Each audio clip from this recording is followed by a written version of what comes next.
أعوذ بالله من الشيطان الرجيم. بسم الله الرحمن الرحيم.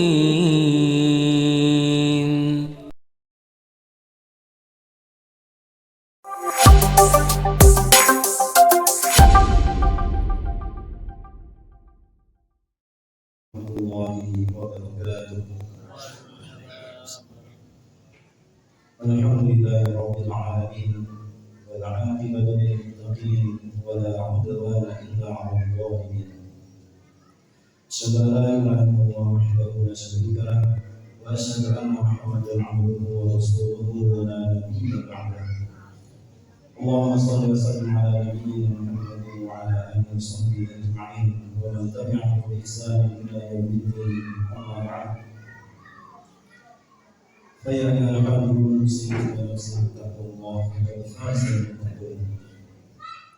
Hadirin jamaah salat Isya dan tarawih yang berbahagia. Alhamdulillah, bersyukur marilah senantiasa kita terutama kepada Allah SWT yang masih terus memberikan banyak nikmat kepada kita, nikmat iman, nikmat Islam, dan juga kesehatan serta kesempatan.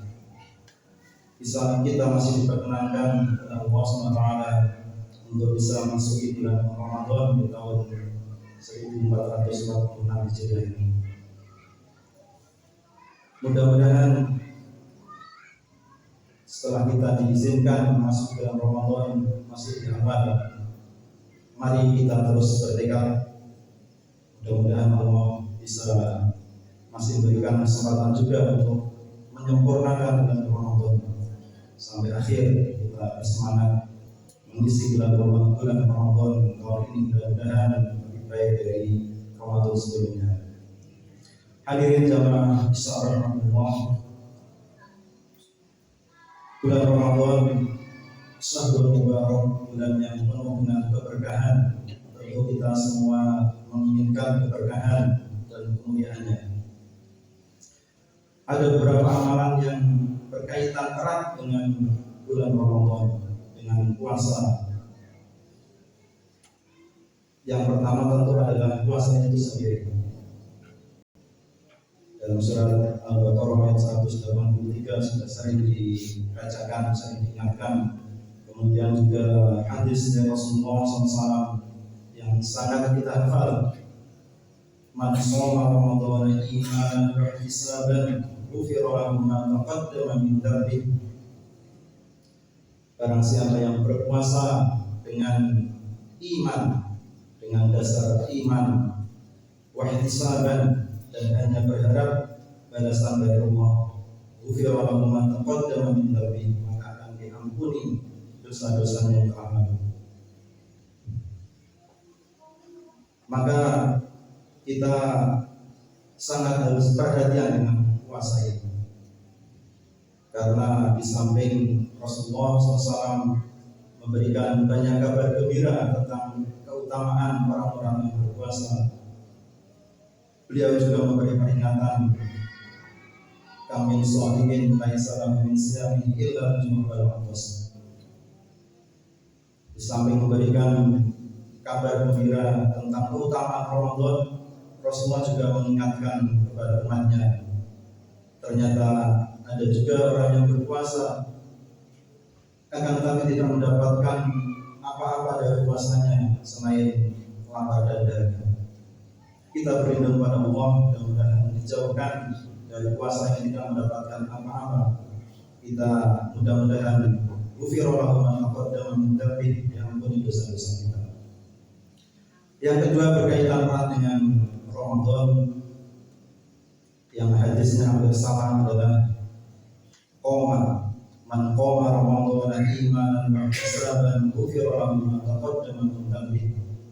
Menghidupkan malamnya bulan Ramadan, terutama dengan sholat qiyamul lail atau yang dikenal dengan sholat tarawih. Maka kalau niat kita imanan wa ihtisaban, dengan niat iman dan hanya berharap kepada Allah, maka insya Allah akan terjaga semangat itu. Insya Allah dari awal sampai akhir Ramadan masjid ini akan penuh untuk meramaikan malam-malamnya dengan sholat tarawih. Maka kita jaga semangat itu, iman dan ihtisaban. Niat kita hanya iman dan berharap hanya kepada Allah, bukan yang lain. Kemudian amalan berikutnya adalah tilawah Al-Quran. Al-Quran sangat erat berkaitan dengan Ramadan, berkaitan erat, tidak bisa dipisahkan. Dalam surat Al-Baqarah ayat 185 Allah berfirman, Syahrul Ramadan alladzi unzila fihi al-Qur'an hudan lin-nasi wa bayyinatin minal huda wal furqan. Bulan Ramadan di dalamnya diturunkan Al-Quran, hudan lin-nas sebagai petunjuk bagi manusia, wa bayyinatin minal huda dan juga penjelasan keterangan dari petunjuk itu, wal furqan dan juga pembeda. Dalam hadis juga disebutkan bahwa berkaitan erat antara puasa dan Al-Quran. As-siyamu wal Quran yasfa'ani lil 'abdi yaumal qiyamah.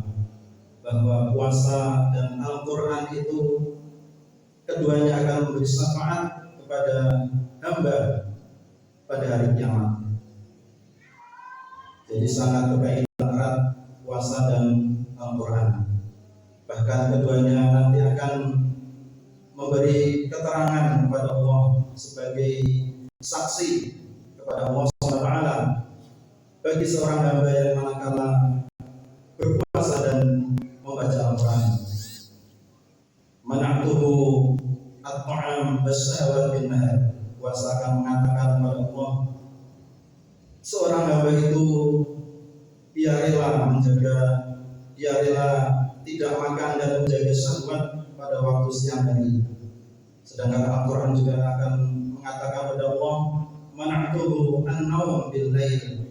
Al-Quran mengatakan bahwa seorang hamba itu karena semata-mata ingin membaca Al-Quran, ia rela tidak tidur, ia rela menunda istirahatnya, maka mengadu kepada Allah, ya Allah berilah kepada kami untuk bisa memberi syafaat kepada seorang hamba itu. Lalu dari izin dari Allah, keduanya memberi syafaat kepada seorang hamba yang manakala berpuasa dan juga menyibukkan diri dengan membaca Al-Quran. Maka kita isi bulan Ramadan ini salah satunya dengan memperbanyak tilawah Al-Quran. Kita targetkan tentu harus berbeda bulan Ramadan dengan bulan sebelumnya. Kalau bulan sebelumnya kita membaca 1-2 halaman, kita tingkatkan bisa khatam selama bulan Ramadan. Kalau yang sehari-harinya sebelum Ramadan sudah bisa membaca 1 juz tiap hari, maka ditingkatkan di bulan Ramadan. Maka mari kita sibukkan, kita targetkan dengan sebanyak-banyaknya tilawah Al-Quran, membaca Al-Quran, tanda besar Al-Quran. Kemudian amalan yang berikutnya yang juga berkaitan dengan Ramadan, dengan puasa adalah berinfak. Salah satu hadis menerangkan bahwa Rasulullah itu adalah orang yang paling dermawan.